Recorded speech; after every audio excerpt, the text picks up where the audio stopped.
I'm going to tell you, during COVID, all throughout history, whenever one of the most horrible things in the last 100 years has been the Holocaust. It really has.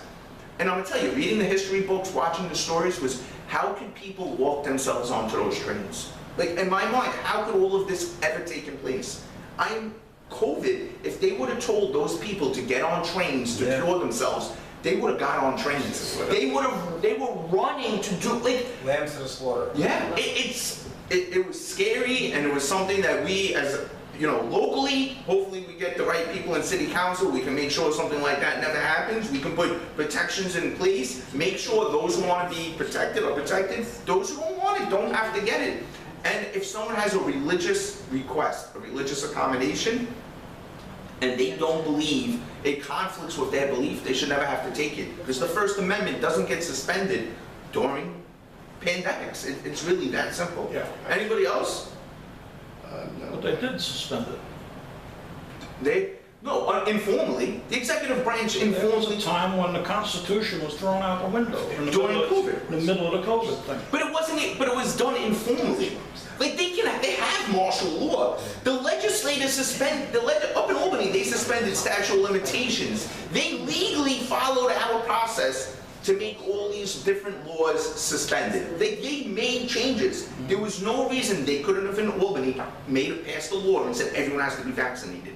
They did it by executive branch mandate. That was the issue. If Albany would have voted and said everyone has to be vaccinated, and the governor signs it into law, we're out of luck. There's nothing we can do about that. But they didn't do that. They wielded the heavy hammer and they said, don't get it, you're going to be fired. Yeah.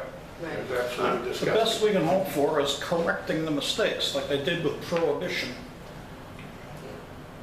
All right. Anybody else? Yeah, I think Thank you. Ari's going to pop up for a second. Thank you again. Thank you, Glenn.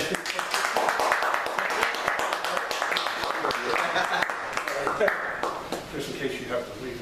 No, Okay, get the fake news, Okay. All right. the fake news section back there. All right. Thank you. Thank you, guys. Thank you, Glenn. Thank you very much. Thank you. And Ari wanted to come back up for a quick second. He wanted to say something briefly about something. Right? Yes. Just forgot to say a few words about a Republican club I have the honor to be president of. I'm a president of the Community First Republican Club. We started the club on December 4th of last year. We had monthly meetings, and the name is Community First Republican Club is because we're not just endorsing Republican candidates, we're not just collecting signatures for Republican candidates, we're not just helping to raise money for Republican candidates and promoting them, but we also do a lot of events in the community, advocating for the community, volunteering for Mass Soup Kitchen, for example, or Thanksgiving Day turkey distribution, or at Bay Festival by Assemblyman Michael Novak of registering new voters on the festival, you know, etc., etc. A lot of community-related activities, and that's why it's Community First. And next Sunday, July 5th, we're going to do a big event celebrating 250th anniversary of the United States of America, 12 o'clock. It's a beer garden restaurant on the boardwalk on Brighton 6th Street. So cost includes beer, of course. So, but we're going to have a lot of entertainment there, American themed entertainment, a lot of American themed souvenirs. We already bought it, by the way. And it's going to be a lot of fun. So I invite everybody to join us. And of course, I would like to praise Jimmy Wagner for always welcoming our club members. You're always welcome to our club meetings anytime. Thank you so much, and God bless you. Thank you. Thank you. Thank you very much, Ari. Yes, it's very important. Look, we're going to be taking a break during the summer, but that doesn't mean you really officially need to take a break. You are the advocates out there. You have neighbors. You have family members. You have candidates. I'm running for office myself, too, for the State Assembly. I'm running for Anna is running. And Anna, if you'd like to come up and speak in a second, I'd like for you, if you want to, you don't have to, or say from your seat what your campaign's about. It's important to get involved. It's important to get the voice out there and get to the streets. It started from the beginning of this year when we had to go in the horrible snow getting signatures to get on the ballot. It is one of the most grueling, maybe we can talk about reform with that, because that needs to be reformed. This is not the 19th century anymore, where I have to go around in a quill pen and ink. And then I have to have a girl in front of me with pigtails so I could dip it in the ink. Well, I don't know if anyone knows that, that's what they used to do back in the 19-teens or whatever, dip the hair in the ink well, because that's what it feels like. An archaic system. You're knocking on doors, they're doing it in the winter months. It used to be in the summer months where you used to have more light, but now you're knocking on doors at nighttime. It's dangerous. So now you have people, who is it? Everyone has a Ring doorbell anyway, it seems like. So it's even harder, and you're running around the streets like a prostitute for hours. And then, hey, for a good time, sign my petition, right? And then finally you get a living body. What is it? Is that John Smith home? Yes, which is blah, blah, blah. You give your speech, and you're like, oh, it seems receptive. Could you come back later? Doing something. Sure, I have nothing else to do. I'll just spin around the earth for a couple of revolutions, and then, you know, I'll be the next satellite, I guess. And sure, I have nothing else to do. It's horrible. It's a grueling task, and it makes people not want to run for office. Now, I'm in a sacrificial lamb district. I'm going to win. No, I'm not. I'm going to get 10% of the vote. It's just what it is. But that doesn't mean I don't get my voice out there. It doesn't mean we don't build a foundation and try to build upon that and get bigger and bigger and bigger. It means that you got to have opposition against the psychotic left. You have to have opposition against these nut jobs, because they are not the Kennedy Democrats. They are not the blue-collar ones. They are the psychotic Stalin communists. This is what we have to fight against, because we're losing our city and state each and every day. Each and every day it's creeping closer and closer and closer to the abyss. And we need to wake the hell up, because if you own a home, if you own a car, you go to work, you be, oh, fight the rich, get the rich.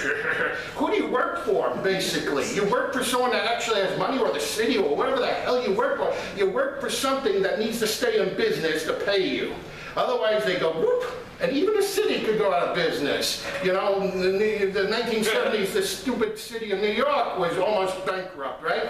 Gerald Ford to New York. Drop dead, he said, basically. So, because don't think anything is, oh, my pension's fine. They're raiding the pension systems, okay?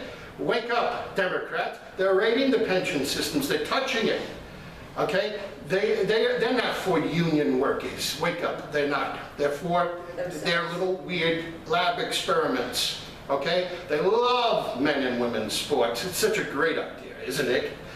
I mean, you have to be years ago, we thought that any of this was going to be a reality. This is not real. You're from Hollywood. What are you talking about? Are you nuts? This guy need tinfoil in his head to make sure they're not reading his thoughts, because it seemed so crazy. But we're living in the world of crazy. And since COVID, we're living in the world of that can't happen, it happened. Don't ever think that can't happen, because it does happen, and it could happen. And it's one vote cycle away from really happening full-fledged, 100%, non-stop communism all day, all the time. Because when they get to that Supreme Court, when you invite them back in, when you invite the vampire back into the House of Representatives, the Senate, and the White House, you invite them back in, what will be, you think, they hated Trump then? They can't always hate Trump, because eventually the guy is getting out of office. They hate you, okay? They hate the people that produce things, like mothers and fathers, producers. They're gestations. What in God's green earth? They change, like as someone said before, they're controlling the language. They do that by controlling the language. That's what communists do. Okay? That's what communists do. So people need to wake up and stop making this happen. It's really right in front of your eyes, people. And people, a lot of people don't tend to do their research when they're looking for the candidates that they're going to vote for. They just see a D and say, yeah, my grandmother was a Democrat, yeah, in 1933. I'm going to vote Democrat. And you know, I hear a cliche corner where I hang out that the Republicans are for the rich and the Democrats are for the poor. Really? No, the Democrat Party is to keep you poor, so you could be their slave. Remember that. They want to keep you as their servant to government. They want you to stay in these disgusting housing projects. Generation and generation on the dole of the government. They want you to stay there because you're an easy vote for them. They don't have to fight for your vote. So wake up. So during this summer break, I implore everyone to go out there, help your candidates, get them elected, get them known, and please fight for your city because it's going to be too late if we don't. Thank you very much. We're done? Yeah. Glenn. I'm gonna close the Glenn. camera. Glenn. Wait, I gotta, yeah, Glenn. yeah. Wait. Okay, let him shut the... Well,